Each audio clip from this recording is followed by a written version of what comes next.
حضرت شیخ ابو صالح موسیٰ جنگی دوست علیہ الرحمن ایک نہر کنارے وضو کر رہے تھے کہ پانی کے بہاؤ پر ایک سیب بہتا ہوا آیا۔ بھوک پہلے ہی لگی تھی، سیب کو دیکھا تو اشتہا غالب ہو گئی، سیب اٹھایا اور کھا لیا۔ جب کھا چکے تو معان خیال آیا کہ یہ تو میرا تھا ہی نہیں، تو جدھر سے پانی آ رہا تھا، بہاؤ جدھر سے تھا، ادھر کو سفر شروع کر دیا۔ تھوڑی دیر چلنے کے بعد دیکھا کہ ایک باغ ہے اور اس میں سیب کے درخت ہیں اور اس کی شاخیں پانی کی طرف جھکی ہوئی ہیں۔ مالک کے باغ کے پاس گئے، کہا کہ آپ کے باغ کا کوئی ٹوٹا ہوا سیب اور میں کھا بیٹھا ہوں، تو اس کی قیمت مجھ سے لے لیجیے یا مجھے معاف کر دیجیے۔ تو مالک کے باغ کا نام تھا عبداللہ صومعی، اور وہ بھی زاہد، نیک اور پارسا تھا۔ جب انہوں نے دیکھا کہ اس نوجوان نے سیب کھانے پر مجھ سے معذرت کی ہے یا پیسے دینے کے لیے تیار ہے، یہ تو کوئی جوہر ہے، کہا 12 سال میرے باغ کی نوکری کرنی پڑے گی، اس کے بعد ایک شرط اور ہے، پوری کر دو گے تو میں تمہیں معاف کر دوں۔ کہا ٹھیک ہے، 12 سال نوکری کرتے رہے۔ کہا اب دوسری شرط ہے کہ میری ایک بیٹی ہے جو آنکھوں سے نابینا ہے، کانوں سے بہری ہے، زبان سے بول نہیں سکتی، اپاہج بھی ہے، چل نہیں سکتی، اس کے ساتھ تمہیں نکاح کرنا ہے۔ کہا یہ بھی منظور ہے۔ نکاح ہو گیا۔ کہا اس کمرے میں تمہاری بیوی تمہارا انتظار کر رہی۔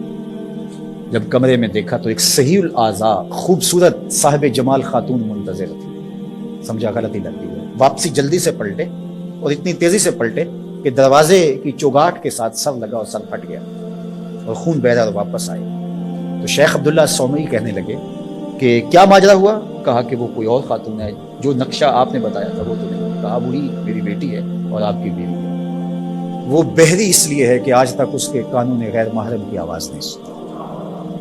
وہ نابینا اس طرح ہے کہ آج تک اس نے غیر محرم کی شکل تک نہیں دیکھی۔ اپاہج اس لیے ہے کہ وہ غیر محرم کے لیے کہیں چل کے نہیں۔ اسی طرح باقی جو چیزیں بتائی تھی ان کی تعبیر بتائی۔ کہا وہی تمہاری بیٹی۔ عبداللہ صومعی کی اس بیٹی جس کا نام ام الخیر تھا اور شیخ ابو صالح موسیٰ جنگی دوست کی بیوی، تو یہ صالح نوجوان اور یہ صالحہ خاتون نکاح کی بندھن میں بندھ گئے۔ اللہ تعالیٰ نے پھر ان کو ایک فرزند عطا کیا۔ اس فرزند کا نام الشیخ السید عبد القادر جیلانی علیہ رحمہ و رضوان تھا۔ اقبال نے کہا تھا سیرت فرزند از امہات، جوہر صدق و صفا از امہات۔ بیٹوں کی بیٹیوں کی سیرتوں کا جوہر ماؤں سے ہوتا ہے۔ باپ کا رزق حلال اولاد پہ اثر انداز ہوتا ہے۔ رزق حلال اگر آپ کی زندگی میں شامل ہو جائے تو پھر اس کا عملی نتیجہ یہ ہے کہ ایک صالح معاشرت کی بنیاد پڑتی ہے اور آپ صالح معاشرت کے ایک بہترین فرد ہوتے ہیں۔ جس طرح رزق حلال نسلوں میں سرایت کرتا ہے اس کی برکت میں، اسی طرح سچائی اگر کسی معاشرے کے اندر پیدا ہو یا کسی فرد کے اندر پیدا ہو تو سچ اپنا راستہ بناتا ہے۔ اگر آپ کی زبان سچ نہیں بولتی اور آپ حلال رزق نہیں کھاتے تو پھر آپ جتنے مرضی نفل پڑھیں، جتنی مرضی عبادتیں کریں، اللہ کی قربت کا تصور بھی نہیں کیا جا سکتا۔ نجات کا راستہ یہ ہے کہ ہم ان دو چیزوں کو اپنی زندگی میں لازم کر لیں۔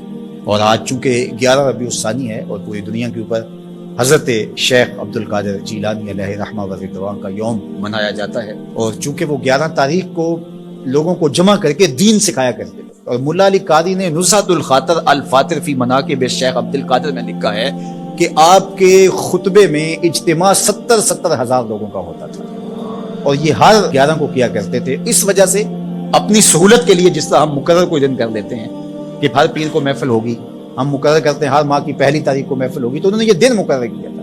اور اس دن میں جب لوگ دور دور سے آتے، بغداد کے بھی بابو شیخ پہ لوگ جمع ہوتے اور باقی شہروں سے بھی لوگ اس دن آتے کہ چلو آپ کا آواز سنیں گے، تو آنے والوں کو کھانا بھی کھلایا جاتا، کیونکہ حضرت شیخ فرماتے ہیں کہ آدھا فقر بھوکوں کو کھانا کھلانا اور ننگوں کو لباس پہنانا ہے۔ تو جب جو لوگ آتے تھے تو ان کو کھانا بھی کھلایا جاتا۔ اب لوگوں کو صرف کھانا یاد رہ گیا ہے، اور جو واز کیا کرتے تھے، جو اس اجتماع کی روح تھی جس کے لیے سارے لوگ آتے تھے، وہ ہم نے بلا دیا۔ تو ہم عمومی طور پہ رسم پرست ہو جاتے ہیں، روحیں ہم سے رخصت ہو جاتی ہیں، جو بھی چیزیں ہوتی ہیں ان کی روحیں ختم ہو جاتی ہیں اور ان کی رسمیں باقی رہ جاتی ہیں۔ اور یہ ہمارا المیہ ہے شروع سے، بلکہ اقبال نے کہا کہ پورا دین ہی جو ہے وہ ہم نے رسم رکھ لیا ہوا ہے، اس کی روحیں ہم سے رخصت ہو گئی ہے۔ رہ گئی رسم اذاں روح بلالی نہ رہی، فلسفہ رہ گیا تلقین غزالی نہ رہی، مسجد مرثیہ خواہ ہے کہ نمازی نہ رہے، یعنی صاحب اوصاف وہ حجازی نہ رہے۔ حضور نے ارشاد فرمایا لا یبقى من الاسلام الا اسمہ ولا یبقى من القرآن الا رسمہ، مساجدہم عامرۃ وہی خراب من الہدی۔ ایک وقت آئے گا کہ قرآن صرف رسم کے طور پہ باقی رہے گا،